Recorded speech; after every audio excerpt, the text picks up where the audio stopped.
जय श्री राम। तो याज्ञवल्क्य जी से भारद्वाज जी जब पूछते हैं कि श्री राम कौन है और उनके मन में बड़ा भारी भ्रम हो जाता है, तो याज्ञवल्क्य जी उत्तर देते हैं कि उमा और शंभु के संवाद के ज़रिए हम तुम्हें समझाने की कोशिश करेंगे और उन प्रश्नों का उत्तर देने की कोशिश करेंगे ताकि तुम्हारा मन शांत हो। याज्ञवल्क्य जी बताते हैं, एक बार त्रेता जुग माही, शंभु गए कुंभज ऋषि पाही, संग सती जगजननी भवानी, पूजे ऋषि अखिलेश्वर जानी। इसका अर्थ कि एक बार त्रेता युग की बात है, त्रेता युग में जब श्री राम थे उस टाइम की बात है। शंकर जी अगस्त मुनि से मिलने उनके आश्रम में गए। अगस्त ऋषि कौन है? अगस्त ऋषि पुलस्त के पुत्र हैं और पुलस्त ऋषि के भाई हैं ऋषि विश्रवा।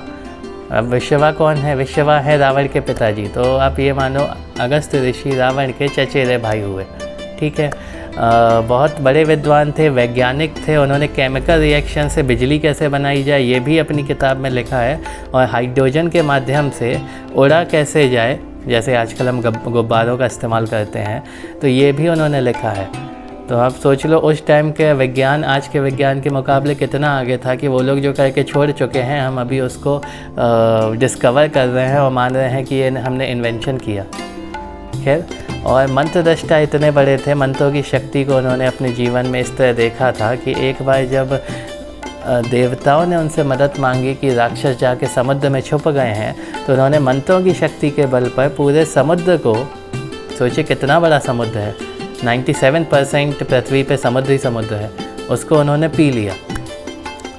अब आपको ये कपोल कल्पित लग सकता है, मतलब आपको ये डाउट हो सकता है कि ये सही है कि नहीं है, लेकिन उन्होंने जिस माध्यम से उस समुद्र को वापस निकाला था वो यूरिन के माध्यम से निकाला था, मतलब सुसु की थी कुल मिला के।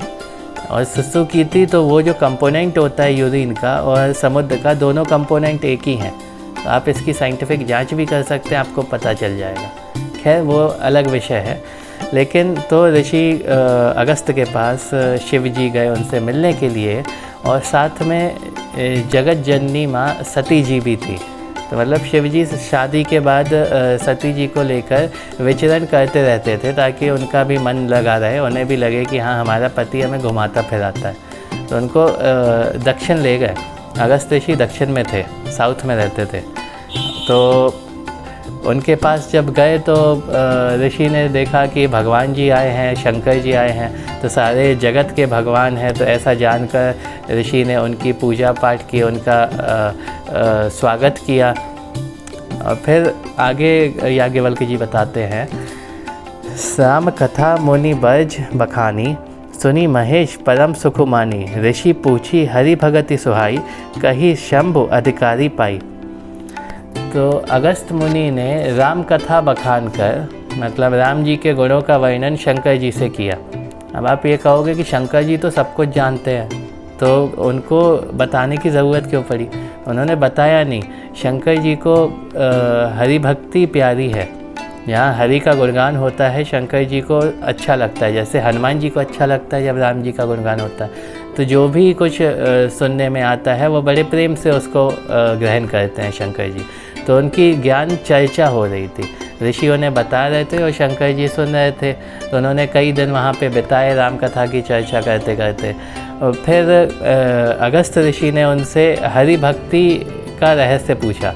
मतलब मुख्य जो हरि भक्ति होती है, जो बहुत ही वेले लोगों को नसीब होती है, मतलब अरबों खरबों में कोई एक होता है जिसको हरि भक्ति दे दी जाती है। तो शिव जी ने उनको अधिकारी जानकर कि ये इस ज्ञान के अधिकारी हैं, उनको भक्ति का ज्ञान प्रदान किया।